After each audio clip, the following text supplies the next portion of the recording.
Hello and welcome to the latest episode of Unstoppable. My name is Kerwin Ray, your host, and today we talk endurance with Lisa Tamati. Lisa is an endurance athlete and ultra marathon runner. This lady's incredible. In 2009, she ran 217 kilometers across one of the hottest deserts on earth called Death Valley. She has run through the Sahara, the Arabian, the Gobi, and the Libyan deserts, and I'm talking illegally, including the Australian outback. If you're wanting to learn how to develop grit, if you want to learn how to develop resilience, this is going to be the podcast for you. Listen up. All right, ladies and gentlemen, when the podcast Unstoppable was created, it was about interviewing people who literally have overcome some of the most incredible obstacles in their life. And today is absolutely no exception. I'm super excited to have in the studio today Lisa Tamati. Did I get that right? Yeah, pretty much, man. Tamati. The Aussies say Tamati, but we say Tamati. Tamati, there we go. Lisa, thank you so much for coming on. Oh, it's an absolute honour to be here, mate. It's honestly, when awesome. when I read more about your story, which we're going to get into today, I was like, literally, as we're going through the preview, it was like, first point, wow. Second point, wow. Third point, wow. 17 points later, I'm sitting there going, wow, maybe you should be running the podcast and not me. No, I'm just a very average person. I would say that is an absolute, that's your humility coming through. But for those of you who perhaps don't know who you are from your professional and your athletic exploits, give us a little bit of a snapshot on who Lisa Tamati is. Yeah, so I'm an ultra marathon runner, first and foremost, probably. That was what I'm known for, at least. So I've been doing that for about 25 years, I suppose, which just shows how old I am, really. And you don't look a day over 31. Oh, thanks, mate. I'm 50, so it's getting harder to keep it together. Clearly running works. But so in that time, I've run over 70,000 kilometres, which is like 3 times around the equator.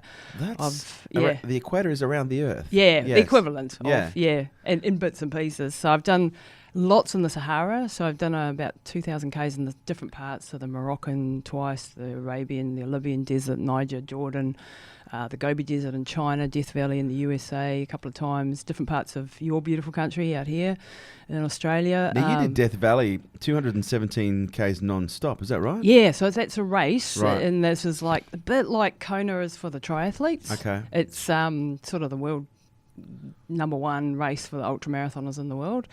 And the hard thing with that one is, it's 217 Ks, but it's in temperatures up to 57 degrees. It's the hottest place on Earth. Holy smokes. In the middle of summer. So that's where the brutality comes in. And you've got a couple of mountains to climb in the middle of it. You also illegally ran through the Libyan desert, is that right? I didn't run. I walked that one. Did you? Trying not to get shot at? Yeah, pretty much. Yeah, this was a long time ago now. And that was the first sort of big desert one that I did. And it was an expedition, 4 of us, so me and 3 other guys, and it was totally illegal. Weren't allowed to be there. Had to sort of sneak off into the desert in the dark of night and try and not get caught by the military, because you can imagine what would have happened there. Yeah. And this was back in 97. And at the time, I was with boyfriend with one of the guys, and he decided to have a big domestic with me in the middle of the Libyan desert 3 days in. And the hardest thing with this was we had to carry everything on our backs, like the entire water supply. So I had 35 kilos, the guys had between 40 and 45 kilos on their back, and I only weighed like 57 kilos or something at the time. So that was 2/3 of my body weight. So trying to walk with 35 kilos when you're dehydrated to the max, because you only had 2 litres of water a day. So 2 litres in those sort of 40-degree temperatures was absolutely nuts. If I think back, I was like, what the hell was I thinking? But so that nearly killed me. It did do some permanent damage to my kidneys and things like that. The boyfriend left me on day 4. 5-year relationship, man. He left you on day 4. How do you leave someone in the middle of the desert? Walking 20 metres in front? He was pissed off because I wasn't helping him do the photography. Right. And I couldn't, man. I was just like on the absolute limits of, just walking survival. Upright. Yeah. And this is the type of bloke he was, though. Real hard ass, like drill sergeant times 10. And so he said, right, that's it, I'm leaving after a big domestic in the middle of the Libyan desert. Did he leave you in the desert? Yeah, with the other blokes. Right. So he went off on his own. But we didn't know whether he'd survive, because it was, it was pretty critical. That's like, mate. It was a turning point in my life, Kerwin, when I said, put your toys back in, son. This is not the place to do it. This was not the place.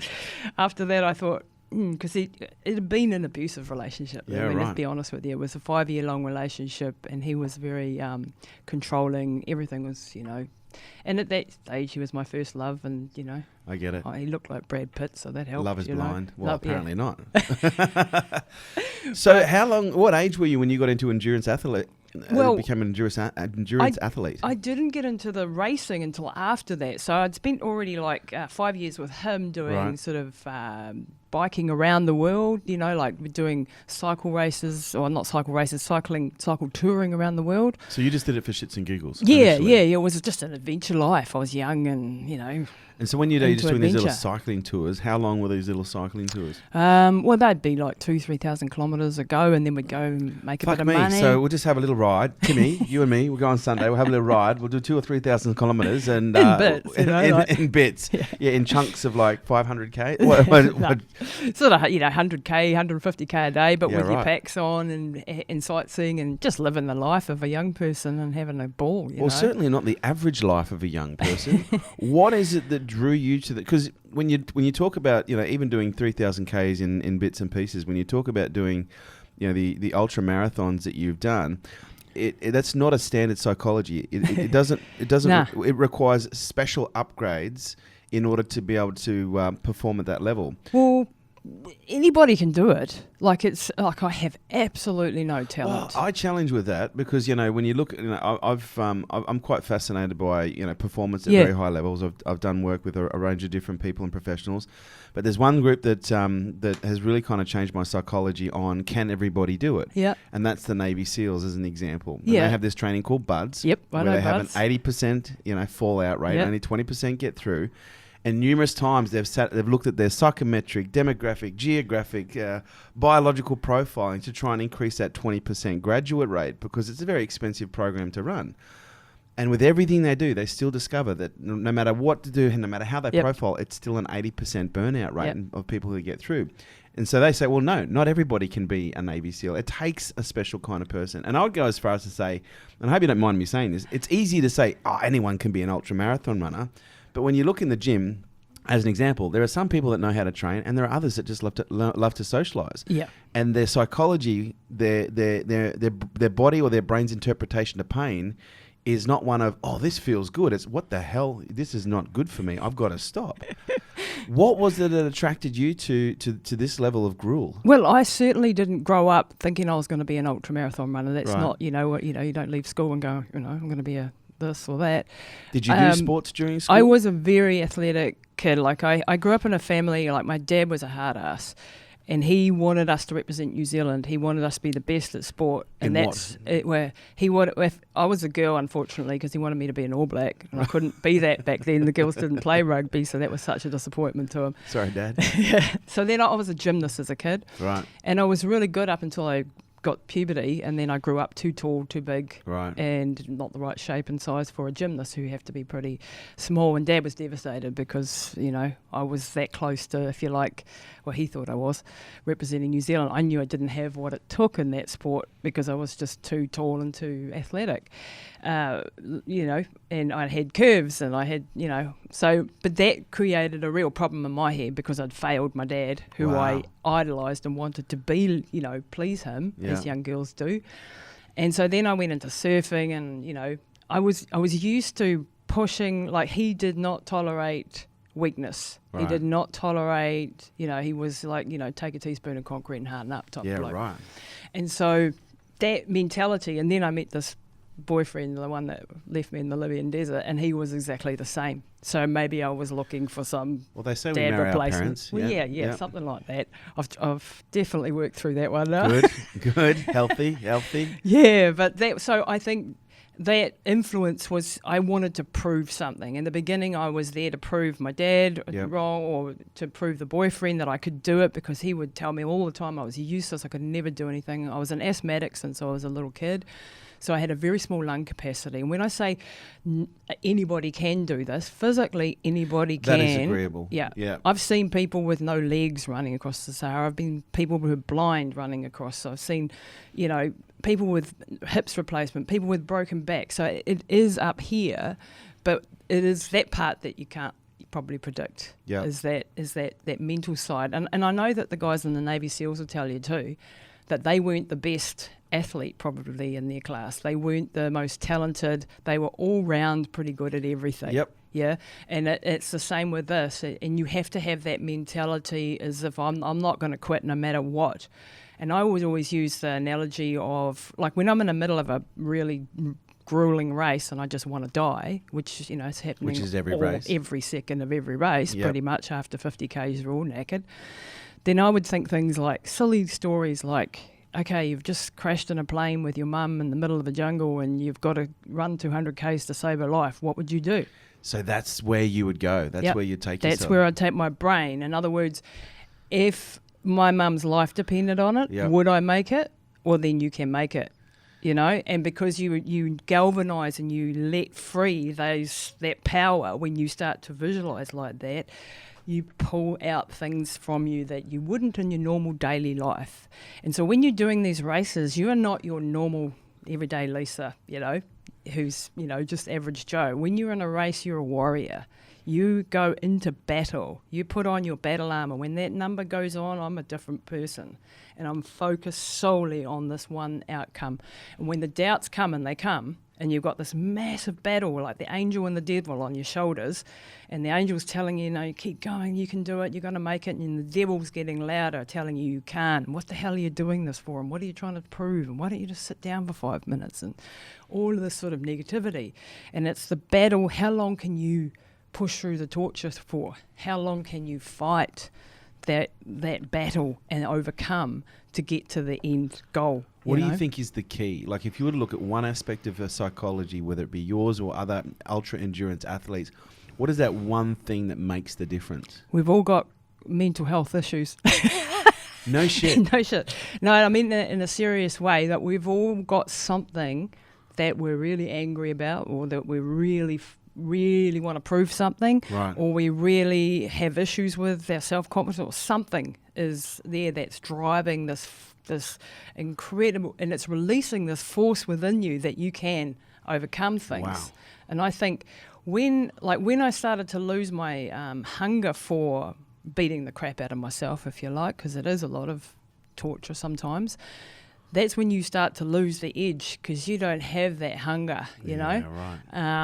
And I've noticed in the last couple of years, and I'll get into that story a little bit later, why, but I haven't got that hunger anymore in that area. Now it's focused fully on the business side of things, which it's still there, but it's not. It was funny, as you were describing the gruel of the endurance race, it was almost like you're describing the journey of an entrepreneur. Oh, absolutely. Because you've been an entrepreneur since the age of 18 as well. Yep. Not as successful as you, mate. But we're all in the same game. Oh, I could never be put in a box. Yep. I cannot work under someone, you know, some corporate box. It just kills me. I tried to work for an insurance company out of school. I nearly died. I was sick physically every day. I hated it. Yeah, right. Being held in.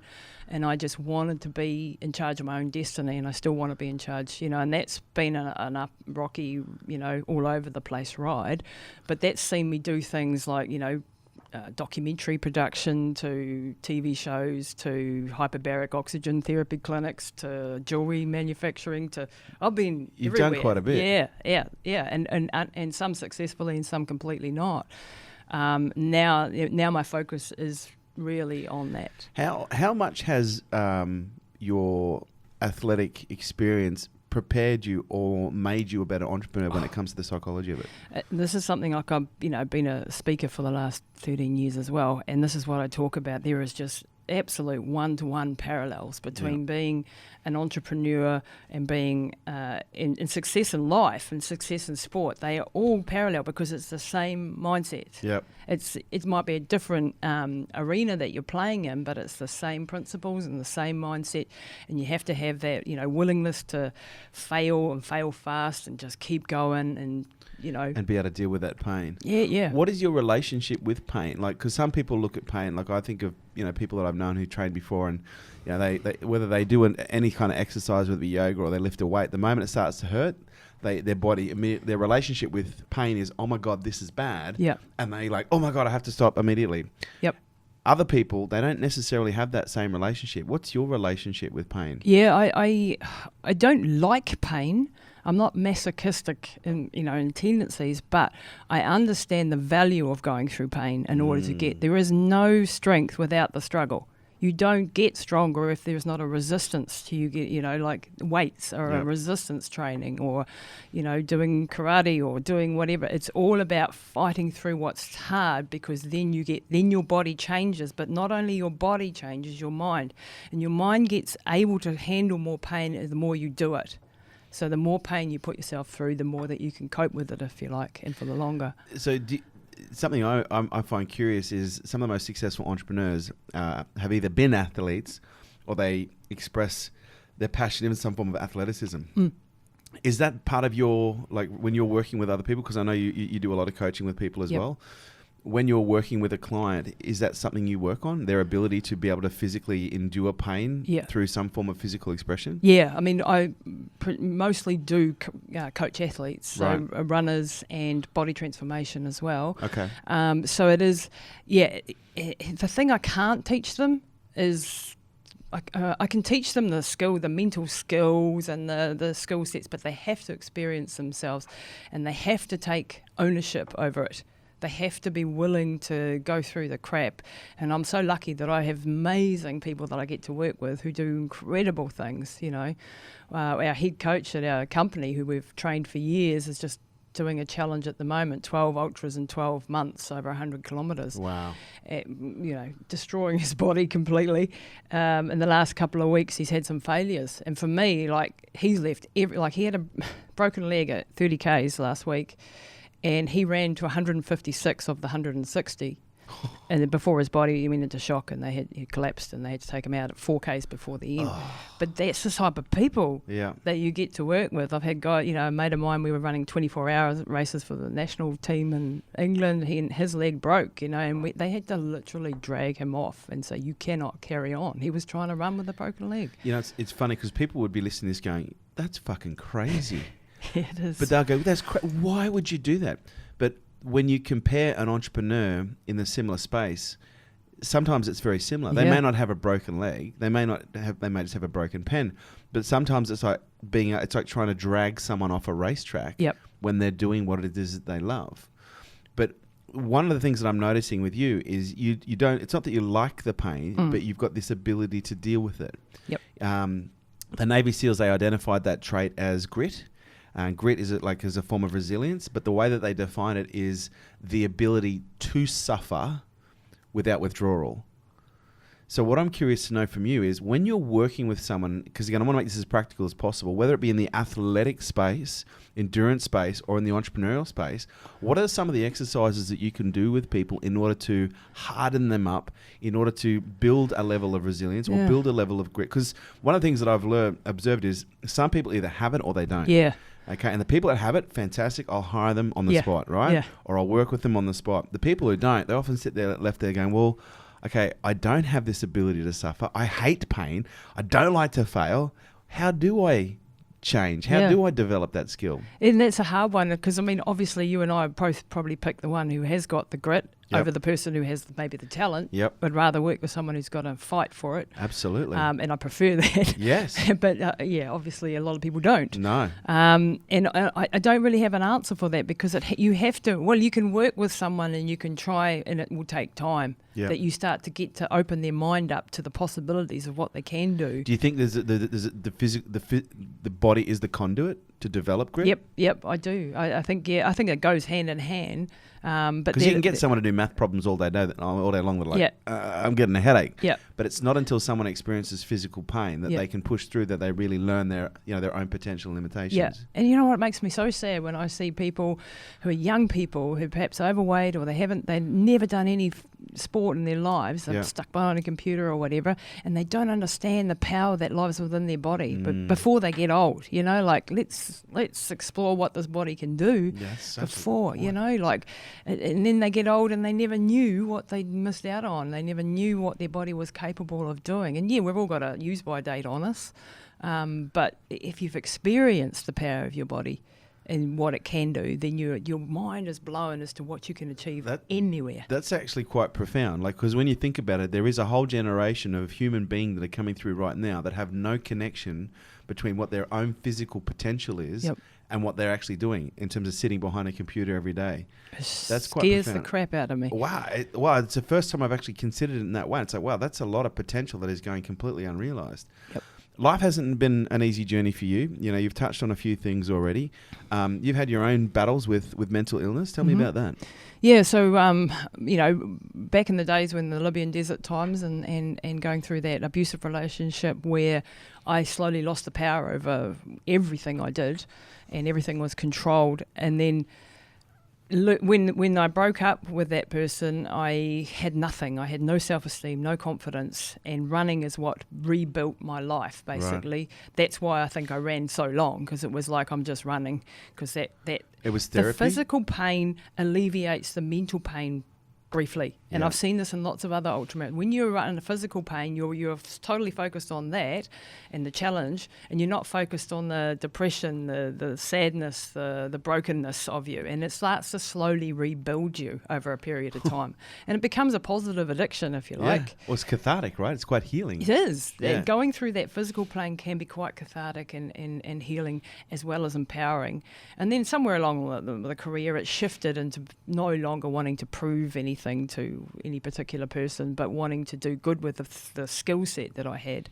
So it goes into doing things for charities and, running. I ran through New Zealand at one stage for Cure Kids in Canteen and, kids with cancer and stuff. Do you remember the moment that there was that shift where you went from trying to be, prove something to the world to, hang on, I've got nothing to prove anymore. I've actually, through this process, I've actually healed my mind in so many ways. Now I can do this for a higher purpose. Like, do you remember what was going on in your life at that time? Yeah, it's only probably 8 years ago, I'd say, that really that shift happened. I'd gone through a divorce when I was 38, so I was married to an Austrian, and I lived in Austria for 13 years, and he was an ultramarathon runner too, and my marriage broke up, and won't go into the details of that crap, but I lost everything. I lost my house, my business, my country that I was living in. Came back home to mummy and daddy's, with my tail between my legs at 38 with no money, no life, no kids, no nothing. And I felt like I'd been a complete failure. And that's when I decided to run through Death Valley. And because I was, working through shit. Yeah, right. And is that what you do? Is that your go-to place now? Yes. Like when you've got shit going on, okay. Got to go for a run. I've got stuff going on in my life. I need to do a bit of a run. But your run isn't, I'm just going to go run down the block. I'm just going to run across fucking Death Valley or the Sahara or the Himalayas. Back then it was. Now it's more around the block and go to the gym and hit some weights. I'm into the weight training and but I guess losing a marriage, married for 13 years, that's over there for 13. It was heartbreaking because I loved him. I was just like completely out of the blue, and it broke me.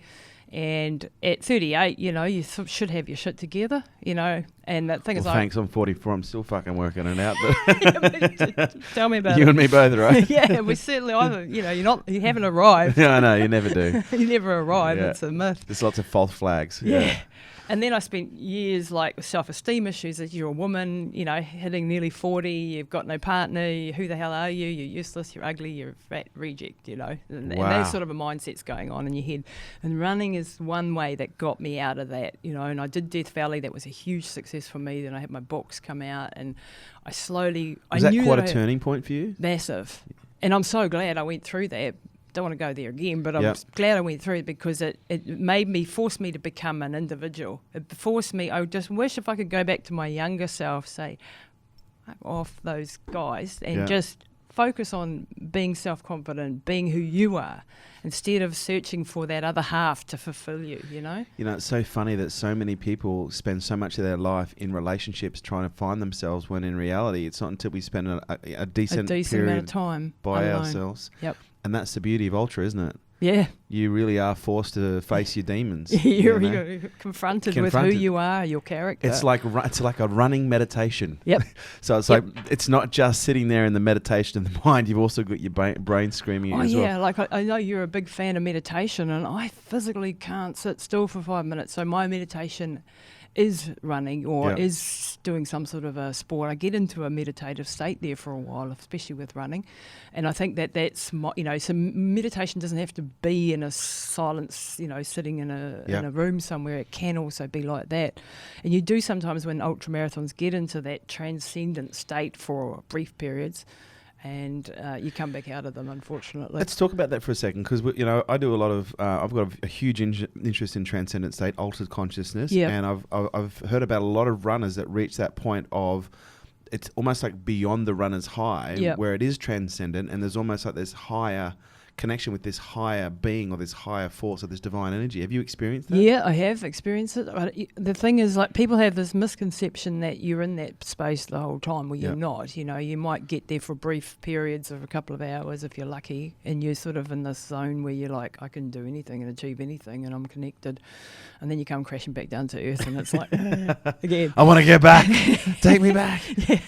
What does it feel like? And did you have a way to access it whilst you were running, or is it something that just happened? I've never been able to get the formula right where you can tap into that state, unfortunately. It's something that But comes... did you and other runners used to sit around and talk about it? Yeah, we would talk about that sort of thing. And it would typically happen when you've gone beyond, the limits of what you ever thought possible.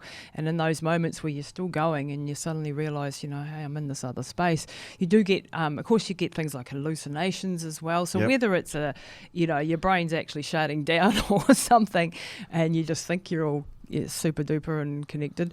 I know I've had friends who are, talking to their dead loved ones and stuff, because they're in you're a space cadet a little bit. Well, it's interesting because the sharp many different cultures have used everything from sweat lodges, psychedelics, different plant medicines in order to induce those states, in order to have those mystical experiences. But it was interesting when I was reading about in the book called Stealing Fire. I've read it.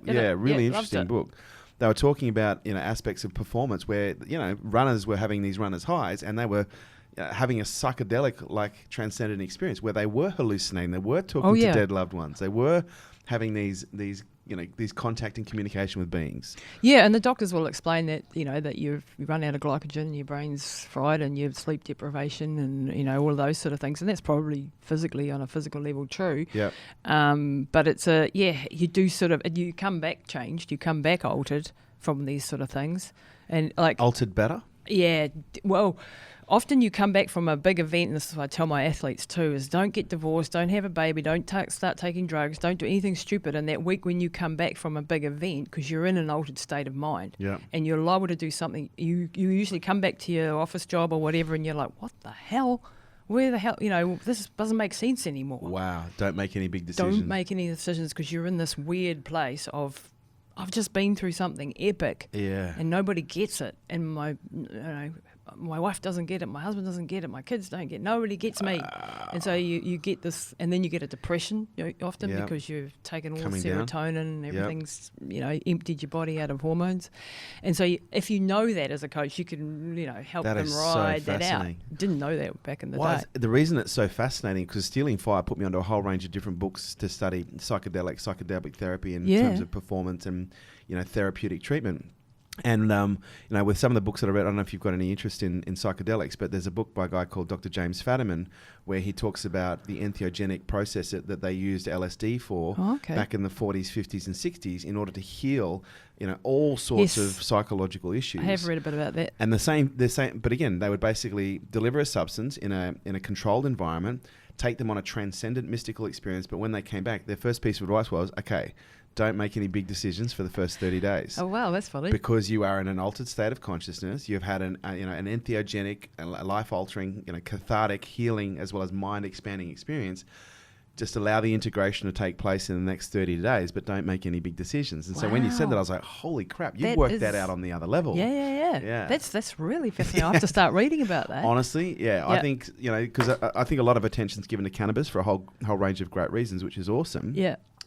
But when you actually start to look at the research into psychedelics when it comes to the treatment of a range of different, mental health issues, but also from the microdosing perspective from performance, as it alludes to in Stealing Fire, not just at the professional, not just at the athletic level, but at the, at the executive level, and in some cases, in general performance. It's absolutely quite fascinating to see, what's coming out of it. I think it's the next revival. And allowing this, they've got to allow these studies. They've got to give them a chance to. What I find interesting about psychedelics, it is literally one of the most studied substances on the planet. And there's, hundreds, if not thousands, of research papers been published by Harvard, Stanford, and some of the top universities around the world, where they've proven unequivocally their therapeutical benefit. Wow. But because it became so mainstream, because of the likes of the guys like Tim Leary, who were a little bit cowboy-like, they actually suppress it. And I have a theory, actually. I haven't spoken about this before. What they were discovering, there were some psychotherapists that were discovering they would take a client on one entheogenic journey, and they were having full recovery. Wow. And these were, in some cases... Maybe I need that. Well, these were, in some cases, patients who had been under therapy for as long as a decade. Wow. So you've got to understand that could be quite challenging to the medical community, where they've got this programmatic therapeutic model where you have to keep coming back and pay your $200 every month. Don't get me started. We'll go there in a minute. Yeah. Versus you come in, you have a 12-hour, 6-hour, 8-hour entheogenic journey. There's a high probability you come out healed. Yeah, that's not only going to fuck with the therapeutic model. It's also going to fuck with the pharmacological model as well. But anyway, that's going to make a few heads spin. If we're allowed to go down that track, I'd like to talk about a journey that I've been on the last 3 years with my mum. So anyone who knows me knows that me and my mum are like this. We're very close. Peas and carrots? Yeah, she's been my rock through all the shit that I've thrown at her over the years. You can imagine having a daughter that does stupid shit. What that's like. And 3 years ago, she had an aneurysm, which is a massive bleed in the brain. Yeah. And we had one medical balls up after the other. And I'm writing a book about this journey because I want not to throw rocks at anyone in particular, but I want to highlight some major flaws in our system and also show the path forward. So Mum, when she was taken up to the emergency department, they said, she's got a migraine. So they ignored the fact that she was, the ambulance driver had said stroke or CVA or something like that. Ignored him. 6 hours we were in there. She had another aneurysm in front of the doctor's eyes. He still ignored us. I ended up getting a mate of mine who's an ultramarathon runner and a paramedic. She came up and I said, they're not listening to me. Get me help. And she came up and took one look at Mum, and she knows that she's not a neurotic old lady who complains about everything. She knew she was in deep shit because Mum would die quietly. That's Mum. Wow. And so she managed to convince this doctor to get a CT scan and came back blood right throughout the brain. And so then we were on this massive journey of she could die at any minute. We had to get her down to Wellington, air ambulance, so on. So 18 hours before she got into surgery. The upshot of it was she was in and out of a coma for 3 weeks, majorly critical. That's when my life changed on a dime. That's when I stopped doing ultramarathons pretty much at that point. And, I was focused on her. And what I saw in the medical world really gave me, there were amazing surgeons, did amazing things. But she should have been in ICU from the start. It's all about money. And when you're an older adult, they don't give a shit, basically. After 65, it's like, oh, well, if they die, it's fine. It's not fine. Anyway, she was left after 3 weeks. She came out of the coma. She stabilised, but she was pretty much gone. She was not much over a vegetative stage. She had a couple of words. She had no memory. She didn't know I was a daughter. She couldn't control any body functions. She couldn't, push a button. She was completely like a baby in a woman's body, and they said, look, she's not going to live very long. You have to put her in a rest home. She was in hospital for 2 months. I had battle after battle with them. I picked up things like that she had sleep apnea. I brought in outside consultants because I was just study, finding a way. And I'd had a lot of experience at altitude, so I knew what oxygen deprivation did, and she was exhibiting signs to me that she was. And so I picked up she had sleep apnea, brought in an outside consultant, came back severe sleep apnea, wasn't breathing at night, knocking off whatever brain cells she had. Yep. So then she started to have little bits of recovery.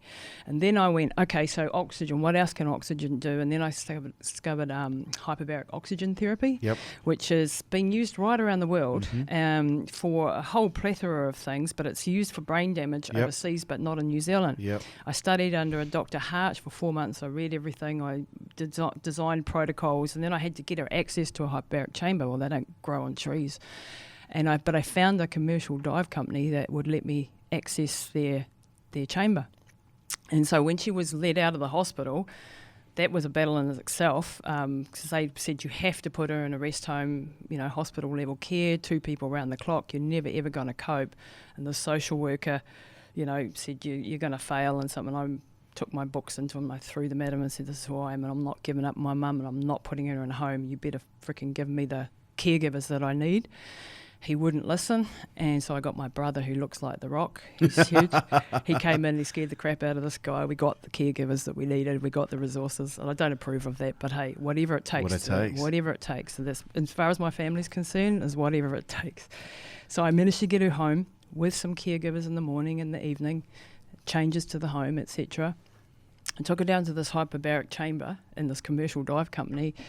And these wonderful people gave us access. They gave me a hyperbaric technician 2 hours a day. Wow. And I put her in there, a huge risk, but I got sign-off from her neurosurgeon. No other doctor would give me sign-off. But he said, you've got nothing to lose. She's not going to be here long if you don't. So give it a go. Did the 33 treatments with it, and then the chamber had to be taken offshore for a contract. But in that 33, she started to wake up and come back. Wow. And so then I went, okay, now I've got to mortgage the house. I've got to buy a chamber. So I did that. The way you work. I bought a chamber. I installed it in the house. So I worked out the protocol for her. And then I would put her in there every day, which was a huge job because she couldn't move anything. And I spent hours every day just moving her body, trying to keep it mobile while she couldn't control anything. And then she started to wake up slowly by bit. She started to be able to talk. She started to be able to remember me. But she had no control over her physical body. And then she got to the point where she could sit by herself, without, and then she could feed herself. Wow. And then she started to be able to talk. And as she came back to me, I just developed a program and tried to stay one step ahead of her. And I'm not a doctor, I'm not a physio, I'm not anything. But Did you use CBD oils by any chance? Yes, you I did. Use it because it's used for now, hypoxia and stroke treatment. Yep, she's still on those. I imported drugs out of America. I played doctor basically. Have you heard about psychedelic therapy for brain injury? No, I have nootropic, but we'll talk about definitely. If you've got anything, I'm into learning. I can certainly put you in the point in the right direction. As I said, Fadiman's book, there's a whole range of different books out there, but what they've discovered with psychedelics, especially in the microdose level, is it releases 5-HT2A. Yeah, yep, I know what that is. Which releases a BDNF, which is brain-derived nootropic factor, and glutamate. Yep. And so the BDNF acts like miracle grow, and they actually have, they theorize and they believe, and there could be some evidence out there, but it's probably anecdotal, that it actually encourages the production of new neurons. It's like, it was described by Albert Hoffman, the originator, as miracle grow for the brain. Wow. And so there are early studies out there that you can find that where psychedelic therapy has been used to treat stroke, to treat hypoxia and other forms of brain injury because of its ability not just to produce new neural networks, but here's the cool part. It disrupts what's called the default mode network. And the default mode network is basically your neurons wired together in a particular way. And that's the way you think, it's the way you view the world. And what happens is it actually suspends your default mode network and gets other neurons connecting. So it encourages neuroplasticity. So it encourages new neurons to start communicating to one another, which actually gets different parts of the brain active, which creates new insights, new thoughts, new behaviors. Oh my God, I've got to see. I've got to learn about this. And it's perfect for addictive behaviors, compulsive behaviors, because it literally disrupts the pattern of the way you think. The reinforcement of those same parts. Exactly. Oh man, I mean, I'm absolutely into this research. stuff. My thought is always, and you're a student first, practitioner second. Yep. Do the learning, do the research first. And I'm not waiting for freaking 30 years of clinical trials either. I get you. We'll be dead. Yeah. Well, I've got 3 brain injuries. I don't know if you probably know my story. Yeah. I've got a few brain injuries myself, and I wasn't going to sit there and wait for the medical community to come and serve me. I was trying to get hyperbaric treatment when I had my stroke, and I was like, well, no, and there was very difficult to get. So when I was in the US, I'd get it in Santa Monica. Awesome. Yeah, but it was very difficult to get over here. So I so you know all about it. You do. Yeah. Hey, we definitely got to talk about that because I want to take Mum to the next level. So I mean, the upshot of so you still have the hyperbaric at home? Yeah. I've got it. And you still got the hyperbaric. I actually opened a clinic, and then because I wanted other people to have it. And then I've ended up selling the clinic because I couldn't run so many businesses, with just me. And so, but I've still got one of the chambers and I still put Mum in it and I still use it myself. You use it yourself for recovery? Yeah, and anyone else, my family. And what have you noticed, apart from the the rehab with mum. What have you noticed from a recovery perspective using the hyperbaric? It's super powerful, but you need enough treatments. And what I have is a mild hyperbaric chamber. Okay. So I don't have the big medical grade one like she had for the first 33 Is it like treatments. the plastic canvas reinforced one? Yeah. So it's a blow up inflatable. So our one goes to 1.5 atmospheres, which is perfect for brain injury. Now for wounds and stuff, it would be better if it went to 2.2, 2.5. But you can't do that with a mild hyperbaric. You have to have the medical grade facility and the oxygen and all the rest of it. But basically what it does is it hyper-oxygenates the body. And I mean, when I did races at altitude, like I did a 222k race over the 2 highest passes in the world, over the Himalayas, and in preparation I had this hypoxico tent that took a part of the oxygen out of the air, and I slept in it every night and tried to adapt, and I ended up with a brain concussion, and because I listened to my ex-husband when he said turn it up to 6,500. Never listen to your ex-husband. Under any circumstances. Unless I'm your ex-husband. The moral of the story was he nearly killed me. Wow. So I ended up with a massive brain concussion and infections right throughout the body. So I knew what the power of the opposite was. Yeah, okay. You know, and having been at altitude 3 times in, different expeditions and stuff, I knew what it did. And so that's why I was like, hey, this makes sense to me. So I've got to get her access to it. Now, Mum is 3 years into this journey, and Mum's reading, writing, walking, talking. She's got her full driver's license back. She's fully functioning. She's still slow walking. Her balance is we're still working on that. But this is for a person who they said would never ever do anything again. Who is going to be under care for life. This to them because and that's why I'm writing her book, because I want. Mum was lucky that she is the type of person who will do whatever I say. I mean, at the beginning she didn't have a clue what was going on, but later on she's taken up the fight. So she's a stubborn and, she's never been an athlete, but she's got that, I'll do whatever you tell me to do. Yeah. I'll take whatever pill you give me, I'll do whatever to get back. It seems like there is a bit of a family trait here, because you and I think I kind of accidentally left this out, you're an ultra marathon athlete with severe asthma. Yeah. So, I was born I was diagnosed, I think, at a year and a half old or so. And I really struggled with my asthma through my childhood years, especially in and out of hospital and so on. So I've got a very small lung capacity, a very, very low VO2 max. I don't have, and when I say, anybody can do this. Yep. I could not go fast. So, you put me in a local 10K race, I might be in the middle if I'm lucky. But you put me in a 200k race and I'll just keep chugging. I'm a tractor, not a Ferrari. You know? Right. And that's one of the reasons I did deserts, because it's hot, dry climates, So, but the last few years I did stuff in the Himalayas just because I like push outside the You like to go outside the box. And it certainly pushed my limit. So you've got quite an incredible journey happening right now, haven't you? Yeah. This is the other. So for years my husband, I'm remarried to a wonderful man. He's a fireman. And they're good blokes. He's a very good bloke, and he's just absolutely lovely. And for years we've been trying to have children, and obviously I've done permanent kidney damage. I've had tumours in my lady bits, and like a year and a half ago, or 2 years ago now, I started having massive bleeding and so on. So they said I had to have a hysterectomy, and I was still trying, even though I'm very old. I was still trying to have a kid, so I just don't give up. So they said, you've got to die because you have to go. I had to be in hospital. When you say very week. old, how old are you again? 50. 50. Okay. Let's redefine old. Redefine, yeah. Because you're mature. You're very mature young. There we go. How's that? Yeah, and you know what I do? I sit in my head and I actually tell myself on a day-to-day basis, I'm 30. You don't look 50. I'll tell you right now, you do not look 50. You have to say that, really, don't you? No, I don't have to fucking say anything. This is my show. I can say what the fuck I want. No, but so you've been trying. You had to have the hysterectomy. Well, they told me I had to, and I said nah. And so for a year, I was in and out of hospital because I had to have blood transfusions every week because I was just bleeding so badly, like too much information. But in other words, they told me I needed it or you're going to die. And I said, no, I found another way. And I got on top of it and I didn't need a hysterectomy, but I still didn't get to have the baby. So then we lost one. We got lost one at 12 weeks, which was devastating at the age of 46. And so I'd almost given up, but not quite. And then this year I went in the magazine, Women's Day, and I said, I'm looking for a surrogate mum.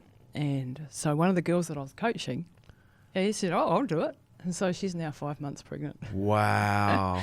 And so, yeah, we're going to be parents. And me at 50. I'm scared shitless, to be fair. Should be. Oh, you should Thanks, be. mate. But honestly, you're clearly excited for the right reasons. Yeah. Oh, yeah. My husband will be a wonderful dad. You'll be a wonderful mum. I'll probably be a real hard-ass mum, but, you know. Well, actually, I was going to ask you, like, what have you learnt from your parents that you think you're either going to do because you know that's an important part, or maybe do differently? Yeah, I'm still working on that because Yep. I'm scared now. Like, you know, being responsible, as you well know, for a little one can be life-changing. Yeah, it is. And I don't want to make the mistakes or stuff that happened to me. But by the same token, when you mollycoddle a child, it's going to turn out spoiled. So sometimes hardship is a good thing. Well, I don't know. It's knowing the balance. And, you know, the more I learn about child psychology, the more, in fact, I am in shock of what creates resilience. Yeah. Yeah, like honestly, because I used to think very much like you, in order to build a strong children, they need to have a little bit of... Yeah. And that is an aspect of it. But one of the things that I've discovered through my own research in child psychology is, in order to build strong, you know, independent adults, you have to create very safe environments for children. And children need to feel safe in order to develop independence. Yeah, emotionally safe. Emotionally safe, Yeah. physically safe, you know, psychologically safe. And, you know, I think old school mentality, parenting style, we never took that into consideration. No. If a child was melting down, we'd give them a hard time and send them to their room. You know, if they were having a melting down, we didn't go, oh, it's okay. We'd say, here's a teaspoon of cement, you know, harden the fuck up. Yeah, that's different. And one of the things that I'm now learning is the importance of when you know, how a child's brain actually develops fundamentally determines how healthy they are as an adult. Yep. And it's important for us as parents, because I'm a bit of a hard ass like you, but I've had to learn, you know, for me, one of the greatest things, and I've got a little bit of a feeling this is going to be very similar for you, by being a parent, it's given me the opportunity to parent myself in the way that I wanted to be parented. Yeah. And as a result, it's been incredibly cathartic. Yeah. But it's also been really fucking scary, because you see those old patterns of mum and dads coming out. Yeah. And you're like, oh, hang on, that's This not isn't me. good. Yeah. But then you start to realize, where did they get it from? And you start to go, hang on, maybe we can break the cycle, you know, and do something differently. I think you're very wise. I know I'm an open book on this. I really don't know which way to get, you know. I'll deal with the challenges they come, I suppose. Oh, you will. But look, if we can help, there's a great book, and I recommend this to any parent, new or old parent out there. It's called Discipline Without Damage. Yep. By Dr. Vanessa Lapointe, one of the world's top child psychologists.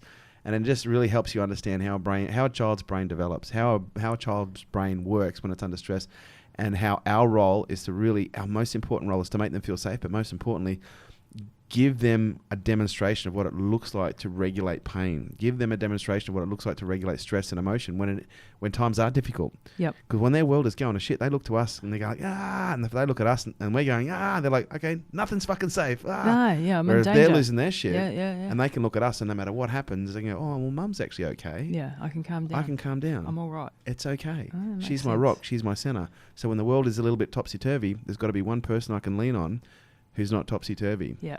And that demonstrates them how to regulate. Well, then I probably need to be like my mum. If I'm like her, I'll be fine. Well, you'll find a balance, I'm sure. You know, Yeah. you'll be Less the like Dad. perfect mum that you need to be, you know, to give your child, you know, what's required. But a guy said to me the other day, great quote. He said, you know, the time is now to pass down wisdom, not wounds. You know, because Beautiful. No kidding. Right? It wasn't mine. I wish I could claim it. So what? You're going to have a baby. We've got 4 months to go. Yeah. Yeah, a little bit of vocal tension there. Yeah, a little bit excited. Yeah. But nervous, that's for sure. So do we know if it's a boy or a girl yet? Well, we think it looks like a boy on the 12-week scan. So Okay. we're yet to have the next one. So it's my husband's like jumping up and down, going, "I'm going to have a little fireman." He's got a little fireman outfit already. And I'm like, "Oh God, here we go." Every kid wants to be a fireman. That's awesome. So what's next for you, Lisa? Like you've got the baby coming.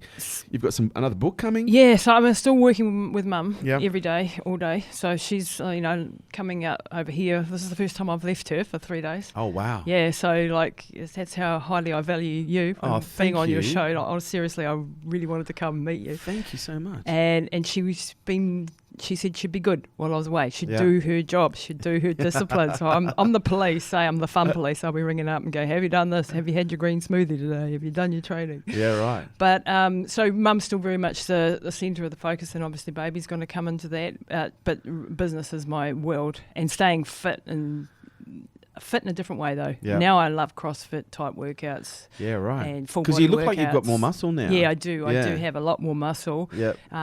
Just because I'm loving the gym and I'm loving the change, and I've stopped doing the long distance running because I actually was working. We do something called epigenetics as part of our coaching programs. Yeah, right. And I found out I was working against my genetics. I was like, I should be doing short, sharp, high intensity workouts, and that's where I'm actually healthiest. And I'm like, man, I've worked against my genetics my whole life, if you like. And yeah, you can do it, but I feel healthier, actually stronger, fitter on less. I encourage everyone to get their epigenetic profile done. Have you done it? Yeah, I just had it done recently. And what's interesting? Exactly. Yeah, that's what we do. Yeah, that's what we. So you do the coaching with that. So you know Cam. Yeah. Right. He's been on my podcast. Yeah. He's writing for my book. Cam's actually doing. I've got a consultation with him later today. But what's interesting is it took me 46. I say 40. Fuck, how old am I? 44 years for me to naturally work out what my body required. But like you, I am just not made for distance. No. But I used to try so hard when I was young. Welcome to my world. But I now look, and because you're an endomorph, is that right? No, I'm a activator, which is a mesomorph, so very muscular. Yeah, right. That's body it. Top. Mesomorph. That's it. I'm a diplomat. Yeah. Oh, you're a diplomat. Yeah. Like my husband. Yeah. Yeah, right. Well, you should be good at endurance then. No. I'm coming up towards the activators. Is it the activator side? I'm not sure. Around the other side. Is it around the other side? Well, anyway, I've only just had it done, so I'm still learning. I'm learning how to walk.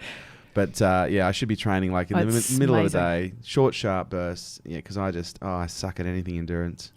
Yeah, not my thing. The funny thing is, so do I, and I'm really good at the weight training. That's crazy. Body, and I feel healthier. I feel stronger, and I've done major damage to my kidneys, so I didn't want to end up on dialysis. So I stopped doing the ultras, and of course I didn't have 30 hours a week anymore to dedicate to training because of mum. Yeah. So that was the end of that, and that's fine. I've done 25 years of it. And what else am I going to do? So what's the name of the book you've got coming out? Relentless. Relentless. Yeah, and I've got 2 other books, Running Hot and Running to Extremes. But Relentless is probably out in about 3 months' time, and it's teaching the principles that I use to apply, and like why did mum beat the odds? Why did she come back? How did I do it? Like not this do step 1, step 2, but more the attitude that I took, the psychology, the way the medical system works, and the holes in the system, and the pharmaceutical companies and all that sort of crap. Go into briefly in the story, but it's more about taking control yourself. Because I had a couple of books that were real guides to me. There's a book that you would love, Dr. Norman Doidge, The Brain That Changes Itself. Oh, great book. Yeah. Well, that was my guiding light because I understood that neuroplasticity is a real thing, that even a 77-year-old lady can experience this change, and so my encouragement to people who have brain injuries or who've had strokes or concussions or whatever is to keep fighting and not give up and find your own way, because the medical system won't give you the answers that you need to have, and that's pretty much across the board. That's so powerful. They're good at breaking, if you've got a broken leg, great for trauma. Very if good you need for trauma. surgery, if you need to be put back together, they're fantastic. Yeah. But as far as chronic illness goes or things like this, it's look outside the box. Oh, I love that. What a great way to finish. Best piece of advice you've ever received? Oh, that comes from my mum too. I remember standing at the start line of the run through New Zealand, which was 2,250 kilometres, and I was trying to do like 500 Ks a week, and it was the biggest thing I'd ever done distance-wise in such a short period. And I hadn't really thought because I was so busy preparing and, getting everything ready and all the blah, blah. And I was standing on the start line and had a physical panic attack, and I went over to my mum and had a big bawling session, as you do, away from the crew, and I said, Mum, I can't do this. I can't do this. I'm freaking out. It's 2,000. How am I going to do this? And she said to me the best piece of advice was, don't look at the 2,200, look at that first power pole up there. That's all you've got to do right now. Get to that first power pole, look to getting through the first half an hour. We'll worry about the rest later. And that's really some great advice. Break it down into small, manageable chunks. Yes, have a big goal, a big, scary, hairy goal out there, but then break it down, and I know you teach this in your stuff too, I've been learning, break it down into manageable size chunks of what can you do today, what action step can you take right now that's going to get you closer, and don't look at that big goal every day because you'll just be overwhelmed and not be able sometimes. to cope. Totally, it is, and the same in business, like I've got what did you say the other day? I watched one of your videos. You have your big yearly 78, 80 things on your list that you want to do this year, and then break it down into quarters, then break it down into weeks, then break it down into days.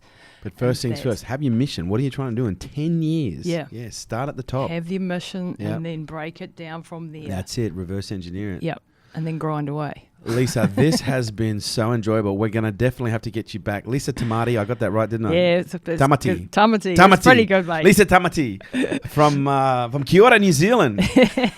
From Hello, New Zealand. That's terrible. Ladies and gentlemen, this has been Lisa Tamati on Unstoppable. Lisa, thank you so much for coming down. And if anyone wants to find out about me, yes, where can we find out about you? Please, hop over. I've got a running coaching company. I've got a body what is transformation. It? Give us So Running Hot Coaching. Yep, runninghotcoaching.com. Yeah, and lisatamati.com is where all my programs reside. Tamati. ATI, yeah. And your books? Running Hot, yeah. Running to Extremes, and the new one coming out shortly is Relentless. And I'd love to hear if anyone's got any questions or anything.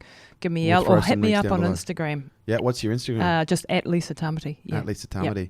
Lisa, you are unstoppable. You're the epitome of unstoppable. Thank you for so much for coming and great to have you over. Thanks, mate. It's awesome. Hey everybody, it's Kerwin Ray here, your host from Unstoppable, and in today's episode we interviewed the incredible Lisa Tamati.